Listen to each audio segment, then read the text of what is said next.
Bi araba ye fevrier kalo tile 24 san 2021 an minnu bɛ k'an filɛ nin wagati in na an b'aw fo fɔ sigiyɔrɔ la ne y'aw ka bi kunnafoni waati seli Mali kibaru jabaranin kɛnɛkɛ aw bisimila.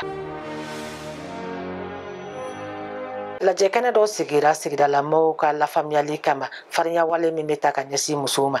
Maa 50 ɲɔgɔnna minnu bɛ tali kɛ sigida ɲɛmaaw, diinɛ ɲɛmaaw ani cakɛda ɲɛmaaw la olu de tun bɛ kɛnɛ in kan min kɛra lafaamuyali ye ka ɲɛsin farinya wale tali ma ka ɲɛsin musolakaw ma fo ka se nɛgɛkɔrɔsigi kɔlɔlɔw ma. A labɛnbaaw ka fɔ la a dabɔ kun ye ka ɲɛfɔli kɛ nin maa ninnu ye nin ko kɔlɔlɔ ninnu kan fo ka se furu joona ani jagoya furu kɔlɔlɔw ma musomaninw kan. A labɛnna cakɛda fɛ min ɲɛsinnen bɛ nin waleya ninnu kɛlɛli ma ani cakɛda min ɲɛsinnen bɛ muso, den ani denbaya ko ɲɛnabɔli ma.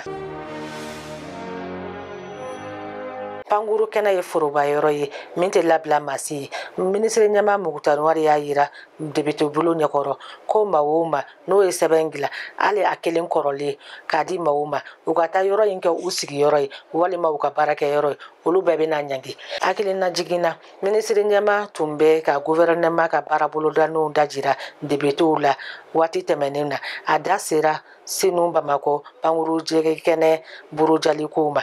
A ko so o so n'a jɔlen don nin kɛnɛ in kan maaw k'u sigi n'a ye k'a bɛna na ci ka kɛnɛ labila a ka fɛrɛ. Bin kɛra magasin 3 kan Bafulabe Mayina sugu la février kalo tile 21 ka dugu jɛ 22 la nsow ye bingali wale dɔ ta ka magasin 3 sɛgɛrɛ Mayina sugu la.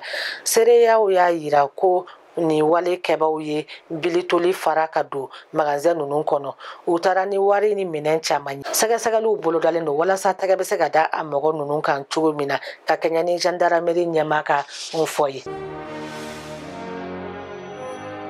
Ne bɛna dan sigi a ka bi kunnafoniw la an bɛ dugawu kɛ Ala ka bɛn ni kelenya sabati Mali kɔnɔ a k'an bɛn wagati wɛrɛ la nin kɛnɛ kelen kan.